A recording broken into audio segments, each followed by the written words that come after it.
अस्सलाम वालेकुम नाज़रीन, एस न्यूज़ जे प्रोग्राम टू द पॉइंट सां गॾु आहियां मां जो मेज़बान इम्तियाज़ खोसो। नाज़रीन, अॼु असां पंहिंजे प्रोग्राम में जिस्मानी बीमारी ऐं ज़हनी बीमारी में मुब्तला जेके ॿार आहिनि, औरतूं आहिनि या मर्द आहिनि, उन जे हवाले सां तफ़सीली ॻाल्हि ॿोल कंदासीं। ऐं इन ॻाल्हि ॿोल दौरान Sindh physiotherapy pain management and rehab centre Qasimabad जो जेको इंचार्ज आहे डॉक्टर आसिफ़ नूर पाटोली, उहो बि असां सां गॾु हूंदो। ॿुधाए पियो वञे त इन सेंटर जो क़याम 6 महीना अॻु अमल में आंदो वियो हो ऐं इन सेंटर जे क़याम खां पोइ जिस्मानी तोड़े ज़हनी बीमारी में मुब्तला जेके ॿार आहिनि, औरतूं आहिनि या मर्द आहिनि, उन्हनि जो हिते मुफ़्त में इलाजु कयो वञे थो।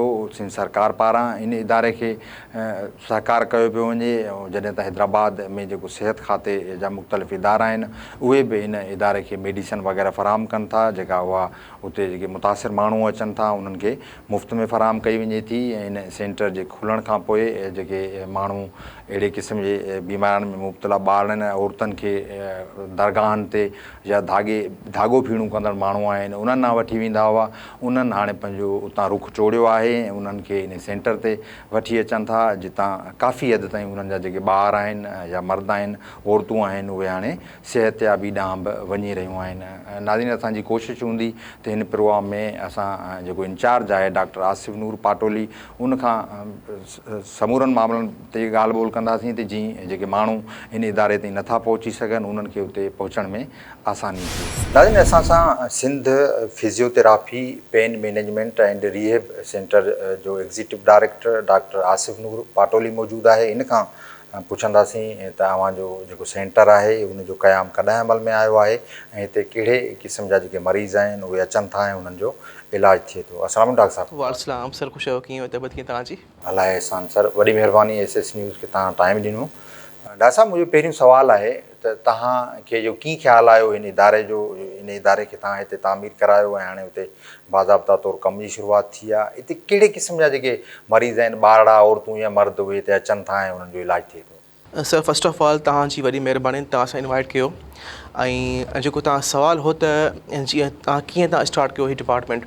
सर ॾिसो, पूरे हैदराबाद में ॾिसो पिया त जेके बि खुलियूं आहिनि प्राइवेट हॉस्पिटल्स वग़ैरह, ऐं हेतिरो जेको आहे न मतिलबु त वॾी हिकिड़ी सिविल हॉस्पिटल आहे ऐं जेके बि तमामु अथव प्राइवेट हॉस्पिटल, पर किथे बि उहा फैसिलिटी अवेलेबल कोन्हे, मतिलबु त डिसेबिलिटी हवाले सां त उते का प्रॉपर का ट्रीटमेंट थिए। ऐं प्लस में सर पेन मैनेजमेंट, तव्हां ॾिसंदा जेके ॿार फॉरेन कंट्रीज़ हूंदियूं उते उन्हनि जो अलॻि सां ठहियलु अथव। जेके बि USA अथव ऐं दुबई वग़ैरह में जेके बि एडवांस कंट्रीज़ अथव उते उनजो अलॻि सेटअप हूंदो आहे। पर अनफॉर्चुनेट पाकिस्तान में हैदराबाद में उहा फैसिलिटी अवेलेबल का बि कोन्हे का। हिते जेके बि डिसेबल को मतिलबु त को ॿार थिए थो या मेंटली या फिज़िकली, उन जेको आहे न पेरेंट खे ख़र्चो भरे करे उहे ख़ासि करे कराची वेंदा आहिनि। अगरि माना इन केस कंहिंखे मतिलबु सपोज़ हाणे अहिड़ो को ॿार को डिसेबल थी वियो, सपोज़ हाणे को मेंटल डिसेबिलिटी आहे, उनमें सपोज़ हाणे को ऑटिज़म आहे या डाउन सिंड्रोम आहे या ADHD थी आहे, ॿिया काफ़ी अहिड़ा केस थी विया, त हुते अहिड़ी फैसिलिटी हैदराबाद में का बि ख़ासि करे जेको आहे न 5 खां 8 हज़ार रुपया किरायो भरे उहे कराची वेंदा आहिनि। पर अल्हम्दुलिल्लाह असां उहा ई सर्विस जेका कराची में आहे, जेके हुते हूंदी आहे प्राइवेट हॉस्पिटल में, साउथ सिटी में आहे, ज़ियाउद्दीन में आहे, आगा खान में आहे, उहो असांजो सभु असांजो प्रोटोकॉल आहे, असां हिते स्टार्ट करे चुका आहियूं। यकीन करियो 6 मंथ बैक असां ही स्टार्ट कयो आहे डिपार्टमेंट। ऐं यकीन करियो भाउ इम्तियाज़, अॼु वेठो आहियां आफ्टर 6 मंथ्स असां पंहिंजा अल्हम्दुलिल्लाह 12,000 पेशेंट असां ॾिसी असां ठीकु करे चुका आहियूं उन्हनि खे, यकीन करियो। ऐं उनमां जेके आहिनि माण्हू सां दुआऊं कनि पिया बिल्कुलु हींअर। ऐं सिर्फ़ु वॾी ॿुधायां तव्हांखे मज़े जी ॻाल्हि, हिकु असां मशीन मिली आहे एडवांस जेको आहे न फ्राम USA, उन जेको आहे उनखे जेको आहे न कोल्ड लेज़र थेरापी आहे। अहिड़ा के केस थी विया, अगरि तव्हांखे सपोज़ शोल्डर पेन आहे, तव्हांखे स्पाइनल पेन तव्हांखे आहे, तव्हांखे एल्बो पेन आहे, अहिड़ो को बि सूर तव्हांखे आहे, असां उनजो इलाजु पिया कयूं लेज़र मशीन सां, बिल्कुलु जेको एडवांस तरीक़े सां बिल्कुलु।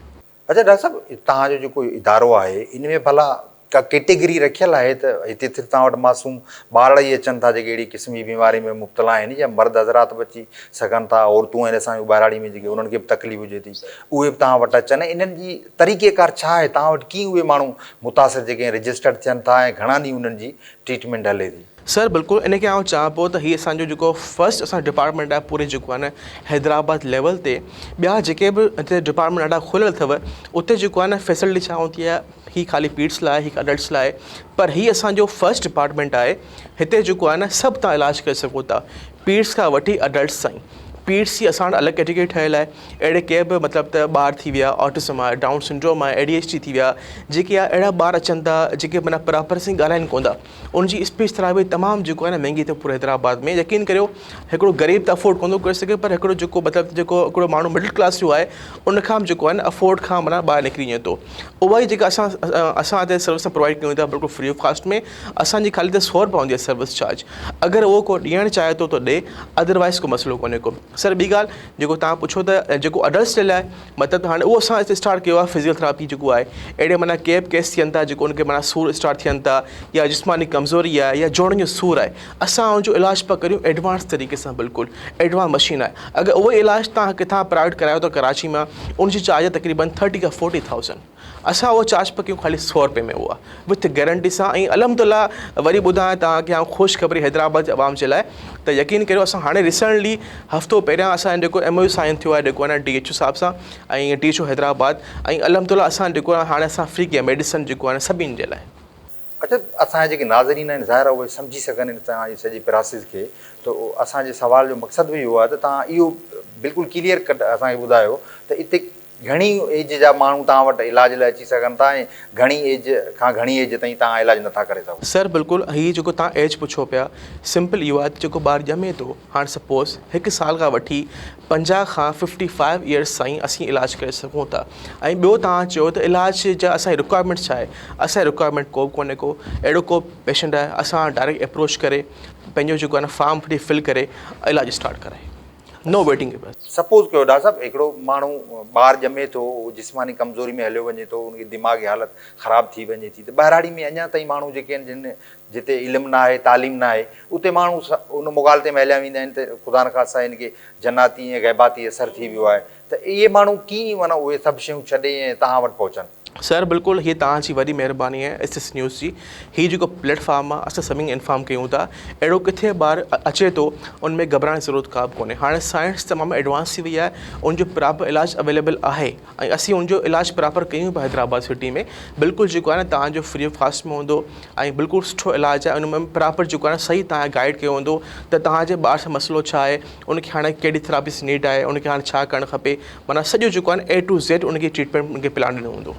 अच्छा, हाणे तव्हांजो एॾो वॾो इदारो आहे सेंटर आहे, त इनखे सिंध सरकार तव्हांखे सहकार करे थी या डोनर जेके कंपनीज़ आहिनि मल्टीनेशनल उहे तव्हांखे सहकार कनि था? ज़ाहिर आहे हेॾो वॾो ख़र्चु अचे थो, जीअं तव्हां चओ था जेकॾहिं प्राइवेट अस्पताल में पेशेंट वञे त 30 खां 50,000 ख़र्चु अचे थो, त इहो सॼो ख़र्चु अफोर्ड केरु थो करे? सर बिल्कुलु इहो तव्हां जेको आहे इन में जेको आहे न सिंध गवर्नमेंट बि आहे ऐं जेको असांजो इदारो जेको आहे न USAID बि आहे ऐं जेके माना पब्लिक प्राइवेट पार्टनरशिप अथव हैदराबाद में, असां मिली करे असां हिनखे जेको असांजो डिपार्टमेंट आहे असां हुनखे इस्टेब्लिश कयो आहे। असांजो ख़ाली मेन इहो आहे त जेको आहे न जेके हैदराबाद माण्हू अथव जेके पेशेंट वग़ैरह उनखे फ़ाइदो थी सघे। अच्छा सर, हिकिड़ो ॿारड़ो आहे जिस्मानी तरह सां कमज़ोर आहे, ज़ाहिर आहे उनजो हिकिड़े ॾींहं में त इलाजु मुमकिन न आहे न, घणा दफ़ा उहो तव्हां वटि अचे, उनजे इलाज ते केतिरो ख़र्चु अचे थो? जेकॾहिं हर चकर ईंदो त 100 रुपया तव्हांखे अलॻि ॾींदो या हिकिड़े दफ़ा ई तव्हां वटि रजिस्टर थियण खां पोइ बसि उहो तव्हां वटि रजिस्टर थी वेंदो? सर उहो डिपेंड थो करे ॿार जी कंडीशन ते। असां पहिरियां ॿार जी सां असेसमेंट कंदा आहियूं त जेको आहे न ॿार जी कैटेगरी छा आहे, ॿार जो केतिरा माना सिम्टम आहिनि, कहिड़ा साइंस हुनजा आहिनि ऐं जेको आहे न ॿार कहिड़ी कैटेगरी में आहे, हिन ॿार खे थेरेपी घणी नीड अथव, उहो असेसमेंट करे उहो जेको आहे न फुल पेरेंट्स खे प्लान कयो वेंदो।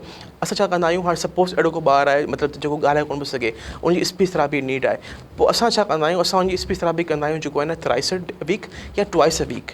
ॿियो तव्हां पुछो त जेको फीस 100 रुपया आहे, असांजी छा हूंदी आहे, असां चार्ज कंदा आहियूं पर सेशन 100 रुपया, पर उहो बि जेको आहे न अगरि कंहिं अफोर्ड कोन थो करे सघे, लाज़मी न आहे त उहो तव्हां 100 तव्हां लाज़मी करायोसि, को अफोर्डेबल न आहे तव्हां भले फ्री में करायो, नो प्रॉब्लम। अच्छा, हींअर तव्हांजो हैदराबाद में माशाल्लाह 6 महीना थिया आहिनि, तव्हां चओ था 10 खां 12,000 मरीज़ असां सिहतयाब करे चुका आहियूं, त हाणे 10 खां 12,000 मरीज़नि जी कंडीशन छा हुई, कहिड़नि मर्ज़नि में? सर बिल्कुलु जेके आहिनि उहे जेके 10 खां 12 पेशेंट जेके अथव, हाणे जेको आहे न पूरे हैदराबाद में अल्हम्दुलिल्लाह तलका साम्हूं अथव हॉस्पिटल ऐं सिविल हॉस्पिटल आहे, NICVD हॉस्पिटल आहे, असां सभिनि सां कोलाबोरेशन कई आहे। त उते जेको आहे न अहिड़ी फैसिलिटी सर किथे अवेलेबल कोन्हे। असां हुन सां बाक़ी असां पंहिंजा उते असां MOU साइन कया आहिनि ऐं डिफरेंट MS सां, त अहिड़ो जेको आहे न पेशेंट तव्हां अचनि था, बिल्कुलु उनखे तव्हां रिफ्यूज़ न कयो, डायरेक्ट असां ॾे अप्रोच कनि उहे ऐं असांखे फ्री में ट्रीटमेंट कराइनि ऐं अल्हम्दुलिल्लाह उहे डायरेक्ट असां अचनि था ऐं उहे ख़ुशि थियनि था, पंहिंजो सुठो इलाजु कराइनि था सुठे माहौल में।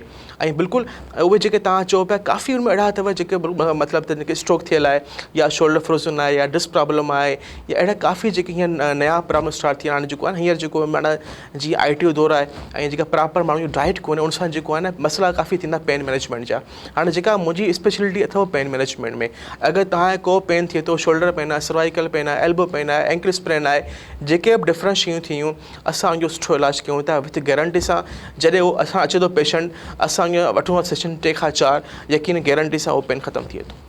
अच्छा सर, तव्हां वटि जी ॿियूं हॉस्पिटल्स आहिनि मरीज़ खे हुते एडमिट कनि थियूं, त तव्हां वटि को अहिड़ो आहे हुते अरेंजमेंट त मरीज़ तव्हां वटि परे जो जेकॾहिं हैदराबाद जो न आहे, मटियारी जो आहे, दादू जो आहे, जामशोरे जो आहे, हू रहे किथे, त पोइ उन सां केतिरो तव्हांजो साथ? सर तव्हां सही पिया चओ, जेको असांजो डिपार्टमेंट आहे रिहेबिलिटेशन, उन में का बि ज़रूरत न आहे एडमिशन कराइण जी पेशेंट जी। अगरि इन केस को मसइलो पेशेंट खे आहे, असां ट्रीटमेंट कराए 40 मिनट्स 1 आवर, उनखां पोइ तव्हां भले पंहिंजे घर हली वञो आराम सां।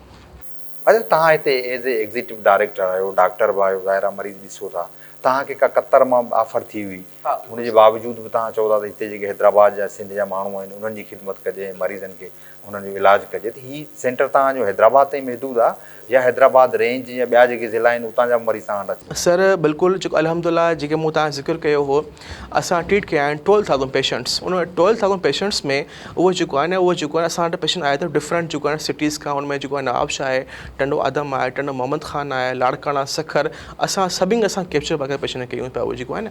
ऐं ॿी ॻाल्हि त जेको अल्हम्दुलिल्लाह जेको आहे मूंखे रिसेंटली हाणे क़तर मां ऑफर आई हुई जेको आहे न, ऐं त जेको आहे न मतिलबु त इंचार्ज हिकिड़े रिहेब सेंटर जो, पर उनखे मूं रिफ्यूज़ करे छॾियो, छो त हाणे हर शइ सां पैसो न हूंदो आहे।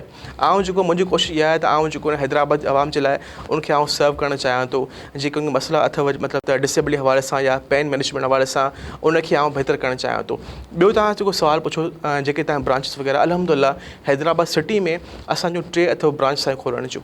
असां पंहिंजी हिकिड़ी सां ब्रांच खोले चुका आहियूं, ॿी साईं ब्रांच इंशाल्लाह खुलंदी पुलिस हॉस्पिटल में। उनमें जेको आहे न SSP साहब मूंखे जेको आहे न प्लाट जेको आहे हिसाब सां उहो मूंखे इनवाइट करे चुका आहिनि। ऐं जेका असांजा 3rd ब्रांच खोलंदी इंशाल्लाह असां हीराबाद में, ऐं उनखां पोइ असां न कंदासीं डिफरेंट जेको आहे न अदर सिटीज़ में। उनमें कराची अथव, हाणे टंडो मोहम्मद ख़ान आहे, जेके बि जिते उहो शइ नीड अथव प्रॉपर, असां उते ओपन करण वारा पंहिंजे ब्रांच सां।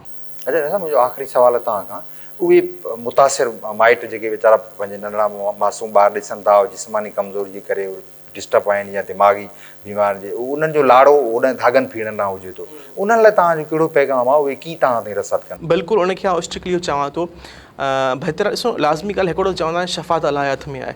ऐं असां कंहिं जेको अचे थो पेशेंट, असां हुनजो इलाजु कयूं था, जॾहिं अलाह जो हुकुम कोन थो थिए त शफ़ा न मिलंदी आहे। बिल्कुलु उहा त पंहिंजी जाइ ते आहे, क़ुर शरीफ़ में वॾी ताक़त आहे, उनखे तव्हांखे बिल्कुलु तव्हांखे न आहे। ऐं ॿी ॻाल्हि त कोशिशि कयो, ॾिसो न हाणे त मेडिकल साइंस हाणे काफ़ी मसइला एडवांस थी वई आहे, तव्हां डायरेक्ट तव्हां असांखे अप्रोच कयो, असीं इंशाल्लाह प्रॉपर तव्हांखे गाइड कंदासीं त तव्हांजे ॿार खे मसइलो छा आहे, तव्हांजे ॿार खे कहिड़ियूं थेरापिस्ट नीड आहिनि। हाणे सपोज़ उनमें जेको आहे हाणे CP चाइल्ड्स थी विया, डाउन सिंड्रोम आहे, ऑटिज़म आहे, मतिलबु बेसिकली जेको डिसेबिलिटी सिर्फ़ु 2 क़िस्म हूंदियूं आहिनि। हिकु डिसेबिलिटी उहा आहे जेका मतिलबु त फिज़िकल डिसेबिलिटी आहे, सेकंड डिसेबिलिटी आहे मेंटल डिसेबिलिटी आहे। असांजो जेको डिपार्टमेंट अल्हम्दुलिल्लाह ॿिन्ही ते कमु करे पियो। अल्हम्दुलिल्लाह हींअर जेको आहे न मूं वटि 15 खां 20 स्टाफ डॉक्टर मूं वटि डेली बेसिस ते कमु कंदा आहिनि, ऐं डेली ईंदा आहिनि, फ्री न वेंदा आहिनि। एतिरो असां वटि पेशेंट रेशो आहे बिल्कुलु। ऐं असां त अप्रोच कयो, तव्हां असां सां कॉन्टेक्ट कयो। हिते असांजो सेंटर अवेलेबल अथव कासमाबाद हैदराबाद में, अल फजर जे भरिसां। असांजो सेंटर नालो अथव सिंध रिहेब सेंटर सेपमर्स। तव्हां असां सां कॉन्टेक्ट कयो इंशाल्लाह, ऐं जेका बि असांखां तव्हांजे लाइ हेल्प थींदी उहा इंशाल्लाह तव्हां लाइ कई वेंदी। स्पेशली ऐं जेको आहे न पूरे हैदराबाद में जेके मसइला थियनि था जेको आहे न पेन मैनेजमेंट में, अगरि तव्हां किथे बि तव्हांजे पूरी बॉडी में तव्हांखे पेन तव्हांखे आहे, उहो तव्हां जेको हाणे काफ़ी तव्हां ॿुधो शार्टिका जेको आहे न, या जेको आहे न बैक जो मसइलो आहे, या स्पाइनल कार्ड जो मसइलो आहे, उहो तव्हांखे किथे मसइलो आहे, अचो तव्हां असां इलाजु करायो जेको आहे एडवांस टेक्नोलॉजी सां, एडवांस लेज़र थेरापी सां। ऐं इंशाल्लाह असीं तव्हांखे यकीन ॾियारियूं पिया उहो इलाजु तव्हांजो ख़तमु थी वेंदो with free medicine and free जेको आहे न फीस। वॾी महिरबानी डॉक्टर साहब, तव्हां SS न्यूज़ खे वक़्तु ॾिनो। नाज़रीन, अवां Sindh physiotherapy pain management and rehab centre जो जेको एग्ज़ीक्यूटिव डायरेक्टर आहे डॉक्टर आसिफ नूर पाटोली, उन जी ॻाल्हि ॿोल ॿुधी। उन ॿुधायो त 6 महीननि दौरान उन्हनि 10 खां 12,000 जेके मुतासिर मरीज़ आहिनि, उन ॿारड़ा बुआ औरतूं मर्द, उन्हनि जो उन्हनि मुफ़्त में इलाजु कयो आहे, ऐं उहे अल्हम्दुलिल्लाह हाणे सिहतयाब थी विया आहिनि। डॉक्टर आसिफ नूर पाटोली ॿुधायो त जेके मुख़्तलिफ़ इलाइक़नि में माण्हू परेशान आहिनि पंहिंजे ॿारनि जी दिमाग़ी बीमारियुनि जे हवाले सां या जिस्मानी कमज़ोरी जे हवाले सां। उन्हनि खे केॾांहुं बि वञण जी ज़रूरत न आहे ऐं उहे इन्हनि जे सेंटर ते पहुची इन्हनि सां राबितो कनि त जीअं उन्हनि जो मुफ़्त में सुठे नमूने इलाजु थी सघे। डॉक्टर आसिफ़ नूर इहो बि ॿुधायो त उन्हनि वटि जेको स्टाफ आहे उहो मुख़्तलिफ़ मुल्कनि मां तालीम हासिलु करे पहुतो आहे। मुख़्तलिफ़ मुल्कनि मां उन्हनि खे इलाज जूं जेके जदीद सहूलतूं आहिनि, मशीनूं आहिनि या ॿियो जेको उते जेके आलाप इस्तेमालु कया वञनि था उहे उन्हनि खे फ़राहम थियल आहिनि। उन जदीद तिर सां उन्हनि मरीज़नि जो इलाजु कयो वञे थो ऐं इहो इलाजु मुफ़्त में कयो वञे थो। इन करे जेके मुतासिर माण्हू आहिनि उहे इन्हनि सां लाइ विचण में अचनि त जीअं उन्हनि जा ॿारड़ा सिहतयाब थी सघनि। नाज़रीन, हिन प्रोग्राम में फ़िलहालु एतिरो ई। पंहिंजे मेज़बान इम्तियाज़ खोसो खे ॾींदा इजाज़त। जेॾां पेर तेॾां खे।